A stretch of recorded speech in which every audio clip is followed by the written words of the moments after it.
Você já sofreu algum tipo de rejeição na escola, na família, no trabalho, na universidade?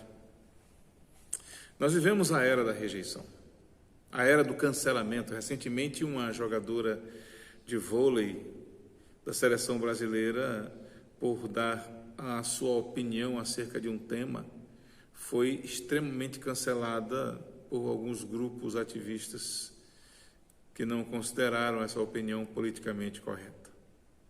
Rejeição é uma das piores dores emocionais que um ser humano pode sentir. Rejeição é resistir, desprezar, recusar algo, recusar alguém. Quando Jesus, cheio do Espírito, conforme o texto que você leu aí no Evangelho de Lucas, voltou no deserto para começar o seu ministério, ele decidiu anunciar esse ministério em Nazaré, a cidade onde ele passou a sua infância e juventude. Mas lá também ele ensinou como vencer a rejeição. Como é que vencemos a rejeição?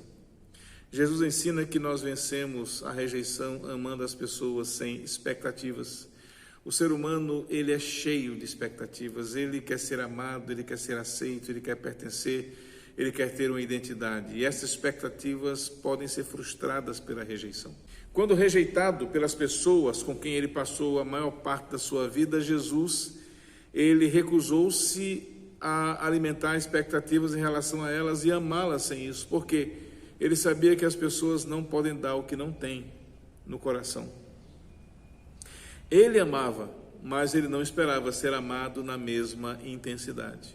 João, ele observou isso um pouco antes da festa da Páscoa, sabendo Jesus que havia chegado o tempo em que deixaria este mundo e iria para o Pai, tendo amado os seus que estavam no mundo, amou-os até o fim.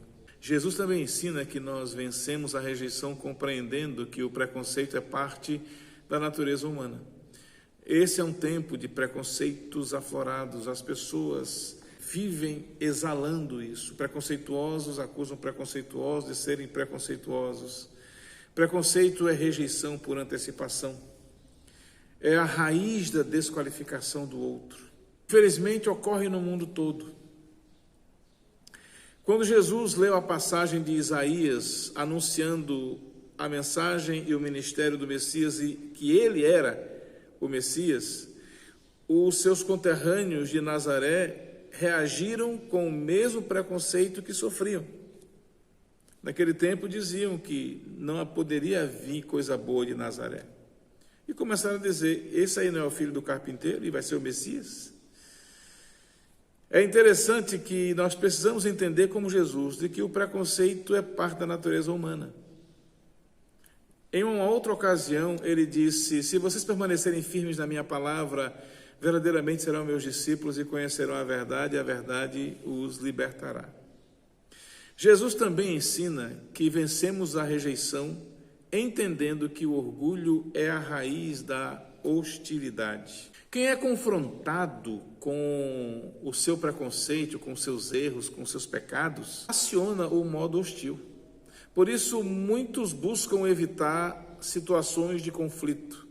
Mas Jesus toma um passo oposto, ele confronta a hostilidade, mas ele recua, porque ele sabe que a raiva que os seus conterrâneos sentiram diante daquilo que ele falou era parte do orgulho que eles tinham. Então, muitas vezes nós vamos conviver com pessoas que, por orgulho, vão rejeitar aquilo que temos a falar, principalmente testemunho em relação ao Evangelho. A Bíblia, ela nos diz, ouvindo isso, Jesus lhes disse, não são os que têm saúde que precisam de médico, mas sim os doentes. Eu não vim chamar justos, mas pecadores. Estevão, quando confrontado pelo Sinédrio, ele disse, qual dos profetas os seus antepassados não perseguiram? Eles mataram aqueles que prediziam a vinda dos justos, de quem agora vocês se tornaram traidores e assassinos. Imagina a reação a isso. Mas Jesus também nos ensina que nós vencemos a rejeição quando descansamos no amor de Deus. Amados, é preciso termos consciência e experimentarmos aqui, no coração, a realidade de que Deus nos ama. Uma coisa é saber, outra coisa é experimentar. E é interessante que esse amor, ele nos faz capazes de suportar as piores dores emocionais que o ser humano pode sofrer. Não somente isso, mas curá-las. Chama a atenção que grupos engajados em causas que não levam à salvação estão dispostos a sofrer rejeição por suas ideias. E nós? A que ponto nós estamos dispostos a ir por Jesus? O interessante é que Jesus desceu do céu e veio aqui, arriscando-se a ser rejeitado como foi por nós, para ser a prova viva do amor de Deus por nós. E ele manifestou o seu amor por nós. É interessante que na cruz, dois auges aconteceram. O auge da rejeição humana, o auge do amor de Deus, e o amor venceu a rejeição. É por isso que Riley, ele diz: deixe que o mundo ria e zombe de nós se quiser, vale a pena ser cristão decidido e por inteiro. E a razão é simples, porque Deus tanto amou o mundo, que deu o seu Filho unigênito para que todo aquele que nele crê, não pereça, mas tenha a vida eterna. Amados, o passo da vitória sobre a rejeição, que Jesus nos ensina, envolve amar sem expectativas, compreender a natureza humana e do preconceito humano. O orgulho é a raiz da hostilidade, mas, acima de tudo, descansar no fato de que Deus nos ama. Como diz a canção, o impressionante, infinito e ousado amor de Deus. Descanse nele e cumpra a missão. Que Deus abençoe.